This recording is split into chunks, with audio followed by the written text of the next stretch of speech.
Hello and welcome to the Fit to Transform podcast, where you learn how to train and diet effectively and, most importantly, how to maintain those results for life, once and for all. I'm Nikias Tomasiello, a transgender training and nutrition coach working online with anyone who's ready for a true lifestyle transformation, anywhere they may be in the world. As a friendly reminder, any and all information provided is for educational purposes only. You should consult with your doctor before implementing any changes to your diet and exercise program. With that disclaimer out of the way, thank you for being here. Now grab yourself a cup of tea or pre-workouts and enjoy. Yo, welcome back to the podcast and thank you for tuning in for episode number 52. This is the podcast's first birthday. And in today's episode, to celebrate a whole year of podcasting, I thought I would talk about 5 things, or at least 5 things, that I changed my mind about from when I started coaching back in 2019, when I was a rookie personal trainer working on the gym floor. That's how I started. I was doing a little bit of online coaching, and primarily I was working at a commercial gym as one of their self-employed personal trainers. So I mainly worked with people one-on-one. On the other hand, at the moment, while I still have a handful of clients that I train in person, I am primarily an online coach. And my views, my knowledge, and my experience as a coach have vastly changed. So I thought it would be interesting to discuss these previously held beliefs I had and the view that I hold now, because I think that maybe if you're listening and you have those beliefs that I used to have, I could show you my perspective and that might change yours. Or if you went through the exact same mindset change that I went through, then you're going to be nodding along and smiling to yourself thinking, oh yeah, I remember the good old days when I believed that. So let's get straight into the first thing that I changed my mind about. At the time, when I started working as a nutrition coach, I was terrified of assigning people a calorie target that I personally thought was too low. And for me, that was 1200 calories or less. If I had to lower somebody's calories to 1200 or below, I kid you not, I would be so anxious about it. Whereas what I think now is that realistically, some people are very small and or they don't move very much during the day. So for them, if they are on a fat loss phase, 1200 calories or less might actually be necessary in order to lose body fat.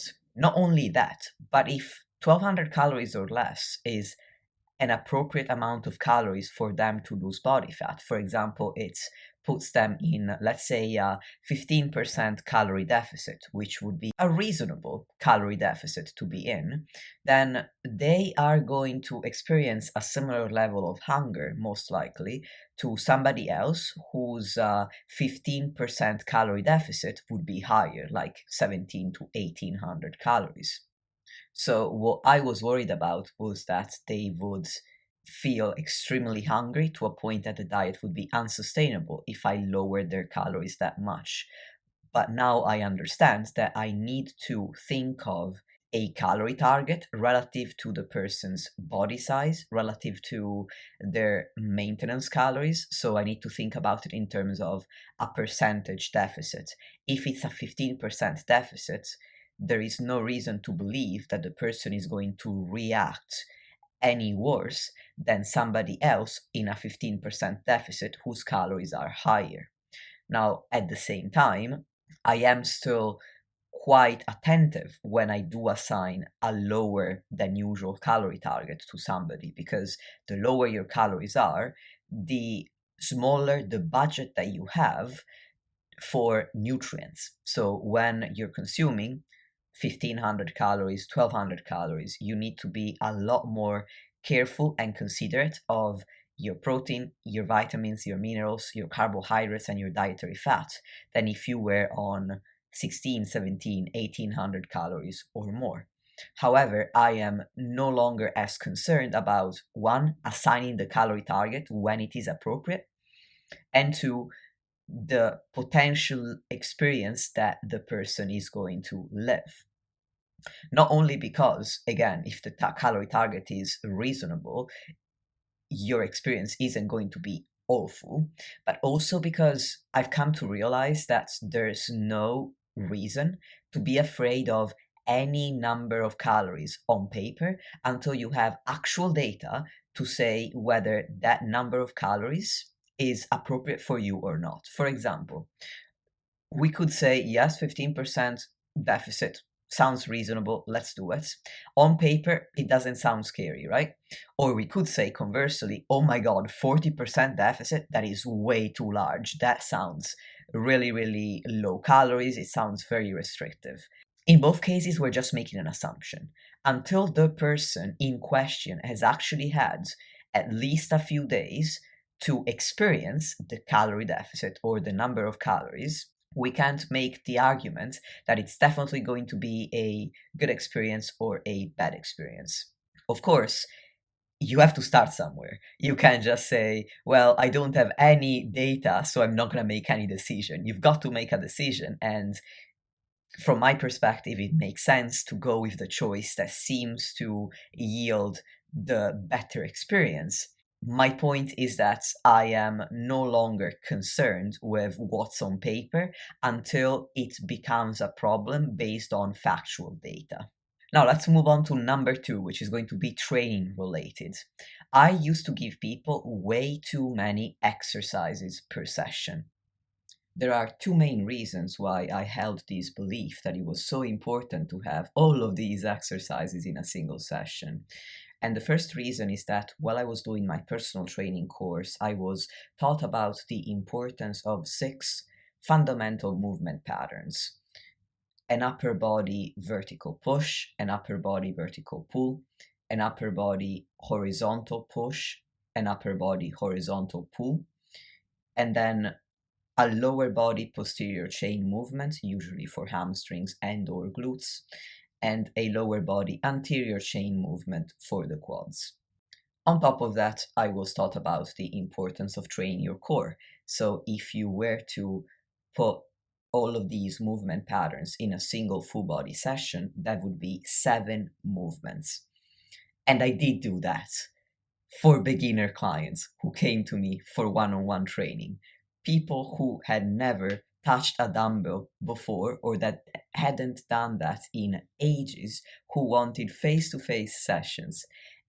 I put them through such grueling workouts where not only did we have so many exercises to complete within 60 minutes, but also, in order to complete all of them, I cut down on the rest intervals. So for them, it must have felt like military training at times, I believe. Now, the other reason why I held this belief about the importance of quantity of exercises was that I was reading more and more about the principles of hypertrophy training, so training for the specific goal of building more muscle. And my understanding at the time was that there was an important relationship, a dose-response relationship between volume and hypertrophy, whereby this is what I thought at the time. The more volume you do, the more hypertrophy you can accrue. And while this dose-response relationship does seem to exist, at least in my understanding of the current research, my view has evolved in that I now better understand the relationship between fatigue and volume as well, so that my original belief has now changed to the following. Instead of more volume equates to more hypertrophy, I now think that more volume equates to more hypertrophy as long as you can recover from it. And in addition to that, I also combine volume, or rather my understanding of the relationship between volume and hypertrophy, with a client's experience, whereby people with less experience will not need as much volume because they're not accustomed to doing very much. So even a little is going to be a lot of volume for them if performed with the right execution and the right intensity of effort. And I also combine the relationship between volume and hypertrophy with the time that my clients have available. If I have clients who tell me that they can train between 2 and 4 times per week for about an hour, I am not going to put 25 exercises with 3 sets or more per exercise just for the sake of doing more volume. The way my way of designing programs has changed then compared to what it used to be is that, one, if you are a beginner, I am not going to put all of the fundamental movement patterns plus ab training in the same workout.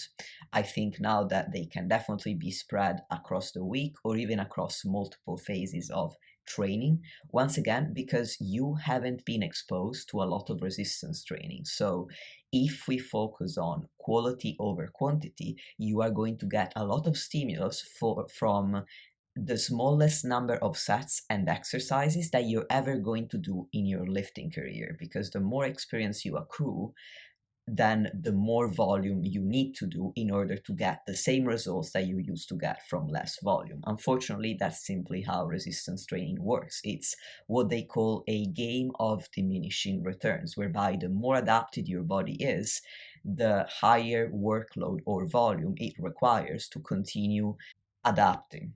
Essentially, the adaptation threshold gets higher and higher, so we need to do more work in order to reach it. And if you are a more experienced client, although you may need more volume than a beginner, my priority is still going to be quality over quantity. There is no need to increase your volume and require you to do more exercises or more sets of the same exercise if you're not making the most of the exercises and sets currently on your program. As I always tell my clients, shit plus shit is just more shit, and it takes you more time to do it. And we all have a life outside of training. So if you are currently getting 25% out of one set of an exercise, by increasing those sets to 4, we are going to get to 100% stimulus, but we're also wasting 4 times the same amount of time. If we focused on getting 100% out of that one set, you would get 4 times the stimulus with spending the same amount of time on that exercise. And if at that point we realize, or I realize, or we realize together, collaborating as a team, because that's what coaching is, that you require more volume still to get better results, that's when we add more. There is no point adding more if your work is mediocre. Let's add more when the work is anabolic as fuck and you could still get better results. As for the third thing that I've changed my mind about, I used to think that extreme methods, in quotes, would never work. And I also used a lot of absolutes like always, never, should. And the reason why I believe that extreme methods would never work is likely rooted in my eating disorder background. Because I had an eating disorder, the last thing I want is for somebody to ever experience what I experienced myself. So as a result, I would stray away from extreme methods, irrespective of anything else. If I thought it was extreme, and again, it was my perception, it wasn't really based on any data, just like being scared of assigning a client 1200 calories. So it was only a perception, it wasn't necessarily a fact. If I perceived that something was extreme, then I would stay away from it. Whereas what I think now is that extreme methods can actually work in the short term. There's even evidence proving that extreme fat loss diets, for example, in the relatively short term can yield results. And I believe that psychologically, for some people, they can be very beneficial because some people need to see quick results in the first 1 to 4 weeks, and that gives them the boost that they need in order to keep working at it, even if the results slow down. And they will be happier, in fact, to see results slow down if they have the extreme experience beforehand, because they realize firsthand that it is extreme and it's not sustainable. So then, when I explain to them, if you want a more sustainable experience, you have to accept as a compromise a lower rate of progress, they're the first to say, yes, I'm happy with that because I can't keep doing this any longer than these past 2 weeks. And I also believe that if you have the right amount of experience, so if you've already been through some successful fat loss phases or muscle building phases, and you want to take a more extreme approach to either, then you've got the experience to back you up there, and you will be able to pull off a more extreme version of it. It's like playing a video game on the easy setting, and then you want to challenge yourself and you want to try the medium setting or the hard setting. You've already done a whole playthrough, so you have the experience of how to go through each level. Therefore, yes, medium or hard is going to be harder than easy, but it's not going to be as hard as if you had never done the easy version before.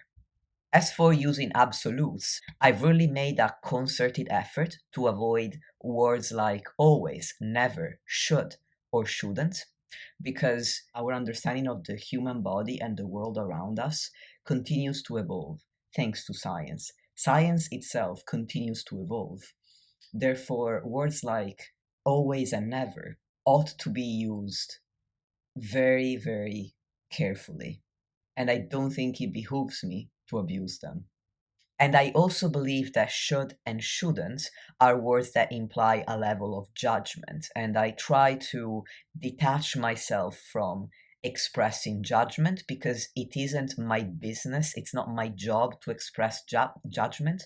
My job is to guide, to understand science and lived experience, my experience as a coach and as an athlete, and my clients' experience as athletes, and make the most reasonable decision for the person in front of me at that time. It's not to judge their life choices, whether they're related to fitness or not.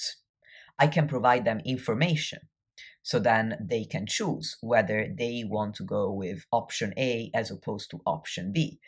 And I will tell a client, I think that option A would be better in your case because of X, Y, and Z reason, but I'm never going to judge them if they choose option B. I'm still going to present option B as a choice. And if you do pick that option, then all I am going to do is I am going to guide them so that they can get the most out of option B, even if I potentially thought that option A might work better. Now, circling back to my relationship with extreme methods at the time, this has also changed because I've realized that people aren't fragile. I think when I became a personal trainer and a coach, I took my responsibility to do no harm extremely seriously, and I didn't have the self-confidence in my own skills that I have now to know that I was definitely not going to do any harm with an extreme method. So I still take my responsibility to do no harm extremely seriously. However, I have also built enough confidence in myself and my skills, having done a lot of good work for a lot of people for 4 years, to be less concerned with implementing extreme methods because I've done it and I've seen it work.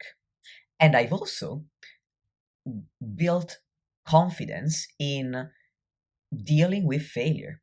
I now understand that you can also try a method and it can not work for the person and it's still going to be fine. And that doesn't just apply to you if you're a coach, but also if you're somebody who is self-coached and you make your own decisions. Don't be afraid to try something because you can always make the choice to stop and revert back to what you were doing before or take yet another path if your new approach doesn't work. In fact, guiding people through experiences that don't work out well for them has helped me become a better coach. Because if all my clients get are sunshine and rainbow experiences, then I never get the opportunity to practice what it's like to coach somebody when they're having a problem. And similarly, if you're an athlete, you're self-coached, if you never fail, you never practice what it's like to bounce back from that failure and pick yourself back up, which makes you less resilient and less strong. Now, moving on to the fourth thing that I changed my mind about. I used to feel awkward if I didn't change my client's training program every 4 weeks. And 4 weeks was completely arbitrary. It was, once again, and this has been clearly a pattern throughout this whole episode, it was my perception. It wasn't based on actual facts. The only basis for that thought was that 4 weeks was a month. A month seemed like a neat length of time, after which one ought to have a new program. But the truth is, if you have a well designed program, that's going to yield results for a relatively long period of time. And when I say relatively, I mean relative to the person in front of you and particularly their experience training. For example, a real beginner can likely follow the same training program for even a year and still make a ton of gains, whereas somebody more experienced might require changes every few months. The problem with the perspective that I used to have is that it was a one-size-fits-all perspective. Regardless of the person in front of me, after 4 weeks, we would change the program. And now I wonder, why? If they're making progress, they're enjoying the program, then why would I change anything? Now that I'm thinking about it out loud and talking about it to you on this podcast, I remember that one of my concerns actually was that my clients might get bored after a month and think, oh, why are we not changing anything? And I realize now that that was never the case. And in fact, if I changed the program too often, a lot of clients pushed back against it because, well, it makes sense. If you're enjoying it and you're seeing results, why would you want to change? So now I try to base all of the decisions I make as much as I can on actual data. So if I can see that the client is saying, I really love the program and I am getting a ton of gains from it, I can see it because they report it in their check-ins. I can see on their training log, which they share with me, their lifts are going up at a pace that I would think is reasonable relative to their experience level, then I am not going to change realistically anything. The moment I start to think that we need to make a change is the moment when I realize that they're starting to say, I don't feel like I really want to keep up with this program. There's this exercise that I really don't like. I'm a little bit bored. This exercise hurts me. Or if I see on their training log that for weeks, again, depending on their level of experience, a lift hasn't really moved in any way. They're still averaging the same repetitions, the same weight, and I know it's not an issue with form. It's not an issue of intensity of effort. They are training as hard as they possibly can and as I require them to train, so they're not sandbagging the lift, then that's when I'm starting to think, okay, we need to take a look here. Well, I say starting to think. If somebody hasn't made progress on a lift for several weeks in a row, I'm not starting to think. I'm already at a point where I'm considering replacing the lift with one that isn't as stale. But you get my point. I mean, in general, when I'm looking at training program, I would observe their feedback and their progress for at least 2 weeks in a row. After the 2 weeks, if the problem doesn't seem to go away, then I would address it and I would make some sort of change. And that, in my experience, has really enhanced the results that my clients have been able to get. And that's how now I take a much more data-based approach to where I wait to see that a program isn't actually working anymore before I make any change, rather than starting with a preconceived notion that a client is definitely going to hate a program after 4 weeks, or that for some reason they're going to get much better results if we change the program every 4 weeks. And to wrap up the podcast, the last but by no means least thing that I changed my mind about since 2019, when I was a rookie coach and personal trainer, is the fact that at the time I didn't want to get a coach for myself. And the reason for this was that I genuinely enjoy, I still do enjoy coaching myself. And also, I don't like to be guided by somebody else. I am probably a little bit too arrogant for my own good. And I like the idea of being my own boss, which makes sense because I am self employed, right? There's a reason for that. However, I have really changed my mind here because while I still enjoy coaching myself, I'm still a little bit too arrogant for my own good and I enjoy being my own boss.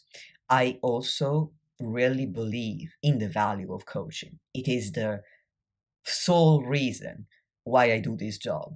It is that I believe that I add value to other people's lives. So it makes no sense for me not to invest into a coach.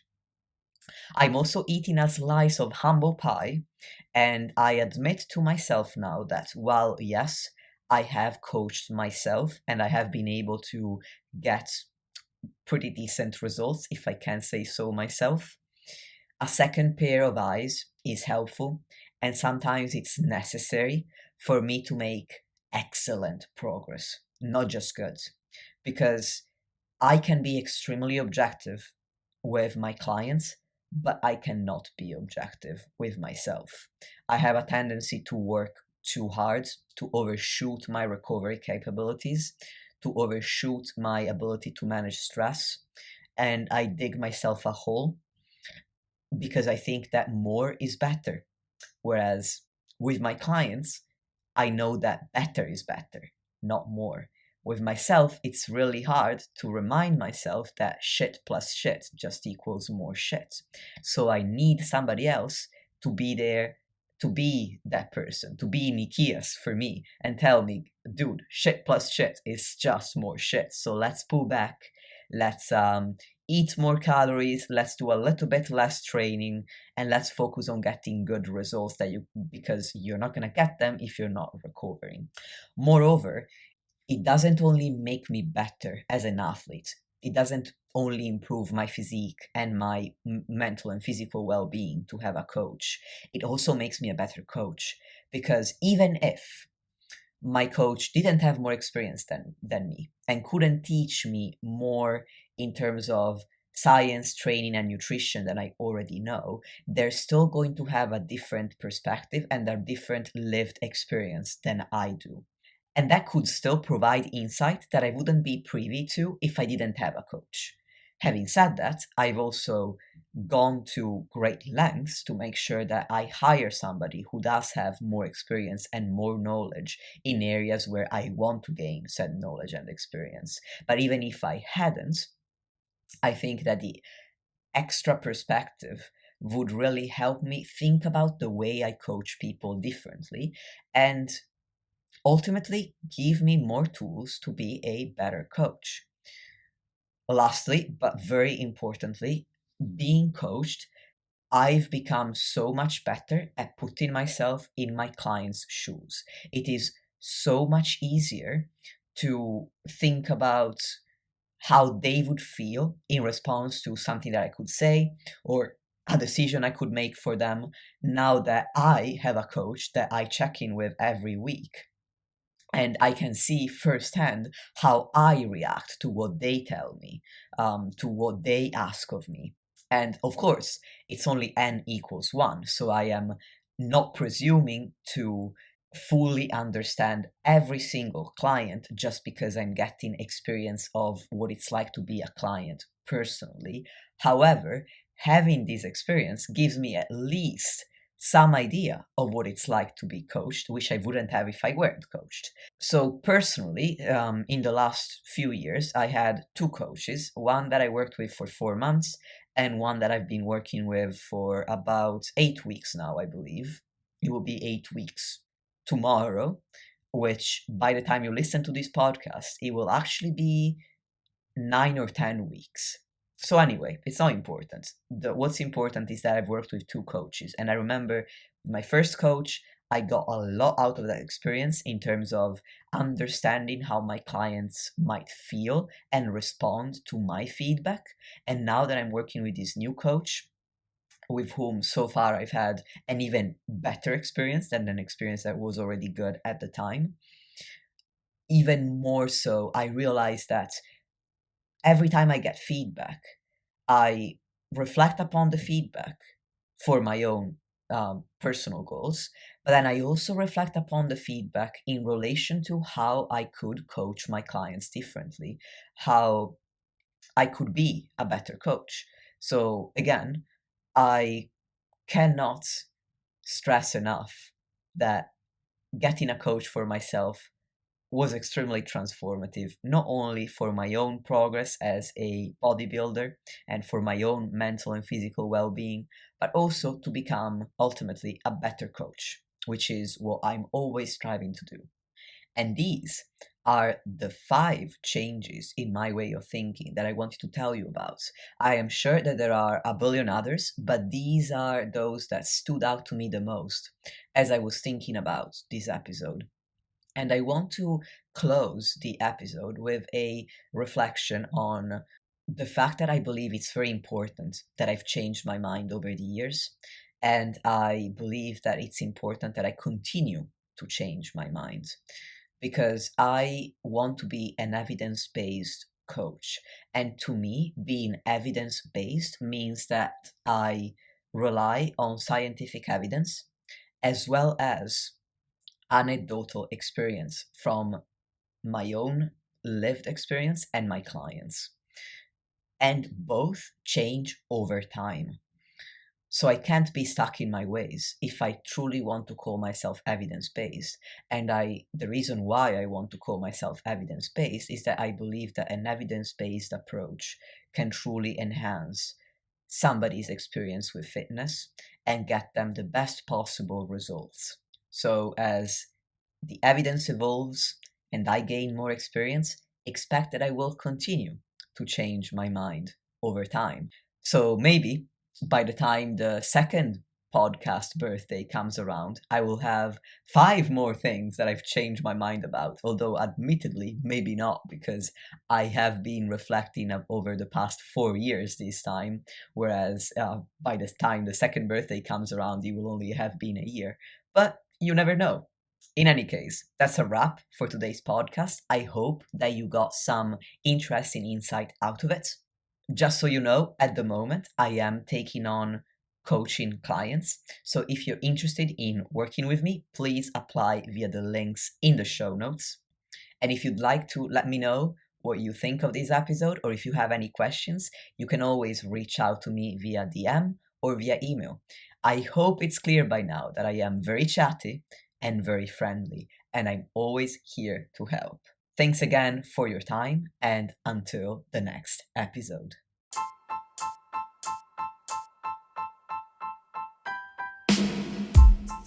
Lastly, if you want to support the podcast and help me reach more people, please leave a 5-star rating or review on any podcast platform that you're using. Thank you very much for listening, and I'll speak to you soon.